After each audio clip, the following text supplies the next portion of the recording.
The content of this video is our personal interpretation and analysis of the movie. In the event of any concern about production house or OTT streaming platforms, we are prepared to remove this video. Kindly review the description and contact us via email. Thank you. Hello welcome दोस्तों, आज हम explanation करेंगे नई release web series काला। ये web series Hotstar पे आई है। ये वेब सीरीज में आपको थ्रिलर, मिस्ट्री, सस्पेंस सब कुछ देखने को मिलेगा। मैं दावे के साथ बोल सकता हूँ, अगर आप आखिर तक ये सीरीज देखते हो आपको बहुत मजा आएगा। हमने पूरी सीरीज एक ही वीडियो के अंदर कंप्लीट किया है और वीडियो को एंड में आप लोगों के लिए कुछ गिफ्ट है। कहानी शुरू होती है और हमको 1988 का समय दिखाया जाता है, जहाँ पर बांग्लादेश बॉर्डर में एक बम फूटती है। उसी के साथ ही साथ कुछ लोग और 11 जवान मारे जाते हैं। ये पूरे कांड का इंजाम एक ऑफिसर पे जाता है जिसका नाम होता है सुवेंदु मुखर्जी, पर वो कैसे भी उधर से भाग निकलता है। उसकी ये खबर अखबार में भी आई थी। एक आदमी उस अखबार वाले को टॉर्चर कर रहा था कि किसने बोला ये अखबार को छापने के लिए। तब वो अखबार वाला बताता है कि उन्हीं लोगों ने जिन्होंने आर्मी वालों पे गोली चलाया था। असलियत में वो टॉर्चर करने वाला और कोई नहीं, सुवेंदु अधिकारी होता है। कहानी प्रेजेंट डे में शिफ्ट होता है। फिर हमको एक आईबी के ऑफिसर ऋत्विक को दिखाया जाता है, जो कि अभी कुछ गुंडों के गिरफ्त में है। वो लोग उसको बहुत मार रहे थे और उसके जोड़ीदार को भी उन्होंने पहले ही मार दिया। तभी उधर बाकी एजेंट्स आ जाते हैं और ऋत्विक को कैसे भी उधर से बचा लेते हैं। फिर हम एक लड़की और उसके दोस्त को देखते हैं और उनका फुटबॉल कोच उनको बदतमीजी से छू रहा था। तभी वो लड़की उस कोच को बहुत मारता है और उनका वीडियो बना लेता है। उस लड़की की पिता भी आईबी के लिए काम करते हैं एज ए इन्फॉर्मर और उसकी लड़की का नाम होता है अलोका। ऋत्विक फिर लोकेशन से ऑफिस पहुंचता है और एक बिजनेसमैन के बारे में बताता है कि ये रिवर्स हवाला करता है। इस धंधे से वो बहुत काला धन को व्हाइट कर रहा है, इसलिए वो उस अड्डे पे गया था पता करने के लिए। इसके वजह से उसका एक एजेंट भी मारा गया। अगले दिन ऋत्विक को पता चलता है वो बिजनेसमैन जिसका नाम नमन आर्या होता है, उसका काला धन कुछ एम्बुलेंस में जा रहा है। फिर क्या वो एम्बुलेंस का पीछा करता है और उनको पकड़ लेता है। और दूसरी तरफ आलोका का मैच चल रहा है। उस समय उसके पिता आए थे उसको चेयर करने के लिए, पर दो आदमी आके उसके पिता को कुछ गले में इंजेक्ट करके उधर ही मार के चले जाते हैं। फिर हमको पास्ट में 1988 का समय दिखाया जाता है, जहाँ पर कुछ सोल्जर्स को एक मिशन के लिए भेजा जा रहा था। मिशन का नाम था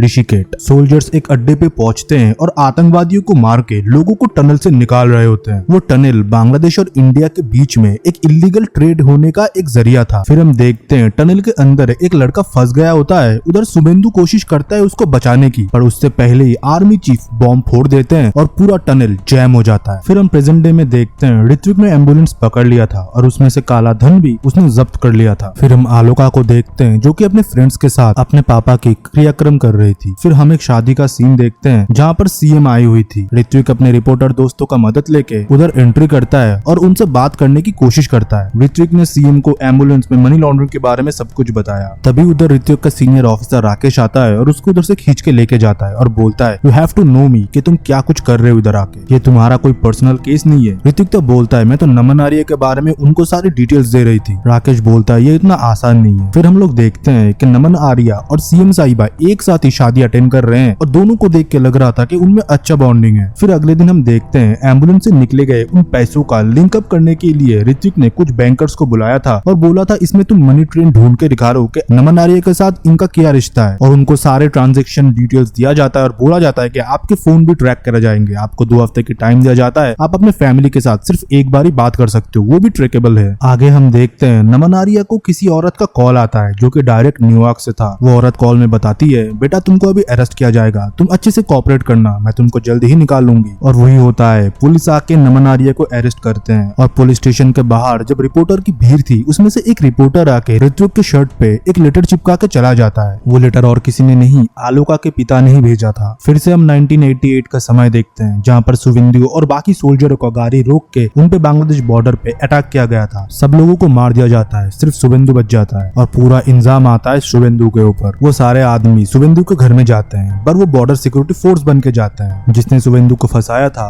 बलवर सिंह राणा, वो सुवेंदु के पत्नी को बोलती है सुवेंदु को तो देशद्रोह करार दिया गया है, आप भी इधर सेफ नहीं हो, अपने बच्चे के साथ इधर से जल्द ही चली जाइए, और अगर सुवेंदु आपके साथ कांटेक्ट करे हमको जरूर बताइएगा। फिर कहानी शिफ्ट होती है प्रेजेंट डे में। नमन आर्या को पुलिस स्टेशन में लाया गया था, पर उनकी बेल की बात चल रही थी और ऋत्विक की 2 दोस्त कुछ लिंक मिलने की वजह से शिलीगुड़ी गए थे। उनको लॉकर रूम से 2 पेन ड्राइव मिलते हैं। फिर हम देखते हैं पुलिस स्टेशन के बाहर नमन आर्या को छोड़ने के लिए नारे लग रहे थे और जुडिशियल से बेल पेपर आ गया था नमन आर्या को छोड़ने के लिए। और शिलीगुड़ी में वो 2 ऑफिसर पेन ड्राइव के बारे में पता कर रहे थे कि ये लॉकर किसका है। मैं आपको पहले ही बता दूं, ये 2 ऑफिसर शिलीगुड़ी में इसलिए हैं क्योंकि ऋत्विक को सीक्रेट टिप मिला था पुलिस स्टेशन के बाहर कि शिलीगुड़ी में ही राज दफन है। फिर से हम लोग 1988 का समय देखते हैं जब ऋत्विक के पापा को देशद्रोही करार दिया गया था। तभी एक दिन रात को शुभेंदु आता है और अपने बेटे से बोलता है मैं जरूर लौटूंगा, तुम मेरा इंतजार करना। फिर से कहानी में ट्विस्ट आता है और प्रेजेंट डे में हमको पता चलता है ऋत्विक के पिता शुभेंदु अधिकारी ही है आलोका के पिता, जो कि शिलीगुड़ी में आके भेष बदल के रह रहे थे और वो आज इस दुनिया में नहीं रहे क्योंकि उनको पॉइजन इंजेक्ट करके मार दिया गया। ये सब कुछ ऋत्विक को उस लॉकर रूम से ही पता चला क्योंकि लॉकर रूम के अंदर उसकी और उसकी पूरी फैमिली की एक फोटो थी, यहाँ पर शुभेंदु भी था। और जब लोकल से इंक्वायरी किया जाता है तब वो आलोका के पिता निकलते हैं जो कि भेष बदल के इधर रह रहे थे। फिर कहानी शिफ्ट होती है पास्ट में। फिर हमको दिखाया जाता है 1995 का समय, जहाँ पर शुभेंदु फरार होने के बाद दर दर भटक रहा था अपने असली आइडेंटिटी छुपा के। उसके दिमाग में खून सवार था जिन्होंने उसके सोल्जर दोस्तों को मारा और आज उसको उन लोगों की वजह से एक देशद्रोह करार दिया गया। वो धीरे धीरे उन लोगों के बारे में पता करते हैं, उनमें से तो वो 2 लोगों को मार देता है। फिर कहानी शिफ्ट होती है प्रेजेंट डे में। हम देखते हैं ऋत्विक आलोका के घर गया था। उसको जब सब कुछ पता चलता है कि उसके पिता का और एक परिवार था और उनकी एक बेटी भी है, वो अंदर से टूट जाता है कि इतने सालों तक उन्होंने अपनी असली परिवार से कोई लिंकअप नहीं रखा और इधर आके खुद की एक परिवार बसा ली। फिर हम देखते हैं नमन आर्य के साथ एक ऐसा कॉन्ट्रेक्चुअल बेल हुआ था कि उसको पुलिस स्टेशन आना पड़ेगा। उधर ऋत्विक उसका पिता का नाम ले लेता है कि तुम शुभेंदु अधिकारी को कैसे जानते हो। नमन आर्य तो पहचानने से मना कर देता है, पर ये बात जब वो अपने माँ को बताता है वो थोड़ा शॉक में चली जाती है। फिर ऋत्विक लोकल लोग और पुलिस की मदद लेके कुछ लड़कों को बुलाते हैं जो कि शुभेंदु अधिकारी के साथ रेगुलरली घूमा करते थे। उन बच्चों पे जब ऋत्विक प्रेशर बनाता है तब वो लोग बोलते हैं हम तो उनको आदिनाथ के नाम से जानते थे, असलियत में ये बच्चे हैकर्स होते हैं और शुभेंदु ने इनको हायर किया था एक सीक्रेट कॉलिंग प्रोसेस बनाने के लिए, जहाँ पर से उन लोगों को कोई ट्रैक न कर पाए और इजीली कम्युनिकेशन हो सके। तो ऋत्विक को तब पता चलता है कि उसके पिता ही उसको कॉन्ट्रैक्ट करते थे नमन आर्य के बारे में सारे लिंकअप देने के लिए। मतलब ऋत्विक का इन्फॉर्मर और कोई नहीं, उसका अपना पिता होता है। फिर ऋत्विक अपने पिता के श्राद्ध में जाता है और आलोका को सब कुछ खुल के बताते हैं कि कैसे आज से बहुत सालों पहले उनको देशद्रोह करार दिया गया। मुझको तो ये भी नहीं पता था मेरे पापा जिंदा है या मर गए।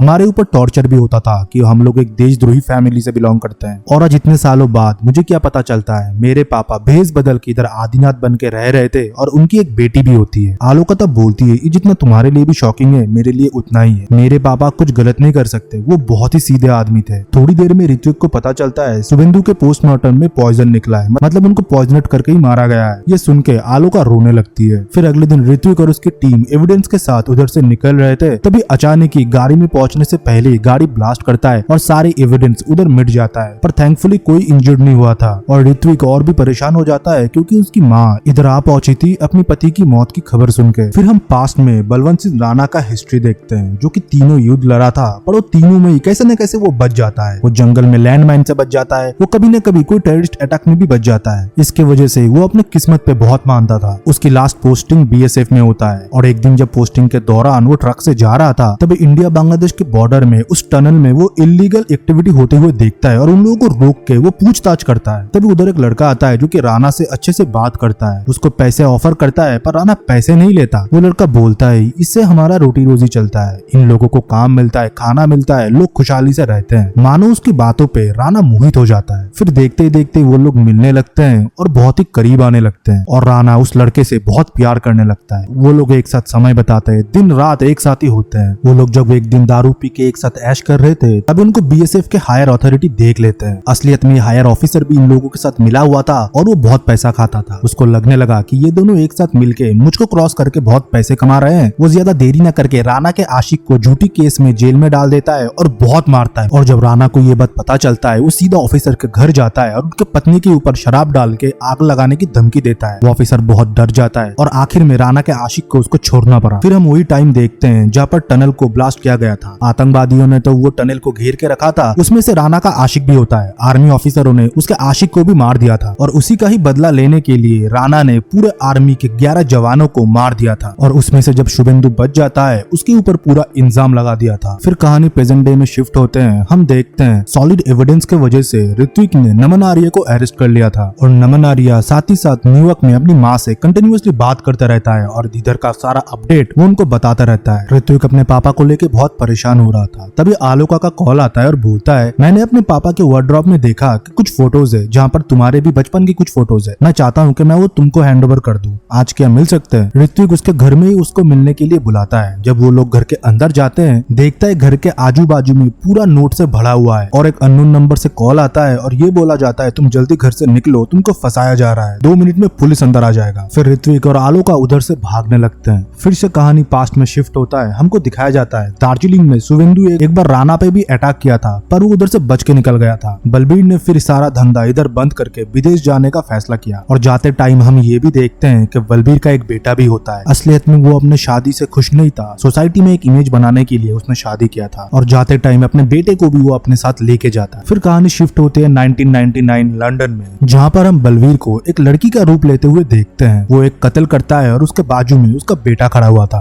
फिर प्रेजेंट डे में कहानी शिफ्ट होती है, हम देखते हैं कि ऋत्विक पे केस चल रहा है कि वो भी मनी लॉन्ड्रिंग में शामिल है और दूसरी तरफ हम ये भी देखते हैं नमन आर्या जिससे बात करती है न्यूयॉर्क में, वो और कोई नहीं वो बलबीर होता है। ऋत्विक छुपने के लिए अपने दूसरे ऑफिसर के घर जाता है, पर उधर भी पुलिस को इन्फॉर्म कर दिया जाता है। ऋत्विक को उधर से भी भागना पड़ता है। ऋत्विक तब अपने ऑफिस पे कॉल करता है, बोलता है मेरे कंप्यूटर को चेक करो और मुझे उधर से डेटा भेजो। तब उसकी एक ऑफिसर बताती है सर आपके कंप्यूटर में तो कोई डेटा ही नहीं है, इसको बाहर से डिलीट करा गया है और हमारे सारे कंप्यूटर का access senior officer Rakesh sir के पास रहते हैं। ऋत्विक को तब उन पे शक होता है और उसको वो किडनैप कर लेते हैं। बंदूक के नोक पे रख के पूछने लगते हैं सर आप भी उनसे मिले हुए हो ना। राकेश बताता है मैंने तुम्हारे लिए कितना रिस्क लिया है, मैं तुम्हारे लिए सबसे लड़ा हूँ और तुम आज मुझ पे ही शक कर रहे हो। फिर हम देखते हैं दो बाइक्स उन पे हमला करने लगते हैं। अटैक में राकेश सर बहुत बुरी तरीके से जख्मी हो जाते हैं और ऋत्विक को भी गोली लगता है। ऋत्विक राकेश सर के लिए एम्बुलेंस कॉल करके खुद उधर से भागने लगता है। फिर पास्ट में सीन शिफ्ट होता है और हम लंदन में देखते हैं राणा करीम से मिल रहा होता है जो कि उसका पुराना साथी था। वो करीम को बोलता है अब तुमको इंडिया में पूरा बिजनेस देखना पड़ेगा, हम लोगों ने इतने साल काम किया है और अभी मैं इंटरनेशनली पैसा घुमाऊंगा, एक कंपनी रजिस्टर करके मेरे बेटे के थ्रू ब्लैक मनी को व्हाइट करूंगा और हम इतने पैसे कमाएंगे तुम सोच भी नहीं सकते। जब करीम मना कर देता है कि मैं ये सब कुछ छोड़ चुका हूँ, तब राणा बोलता है ये रिक्वेस्ट नहीं है, ये एक ऑर्डर है, नहीं तो तुमको कटवा के फेंक दूंगा, मेरा इतना पहुंच है इंडिया में। प्रेजेंट डे में हम देखते हैं ऋत्विक बहुत घायल है। उसने बेहोश होने से पहले आलोका को और उसके फ्रेंड्स को कॉल कर दिया था,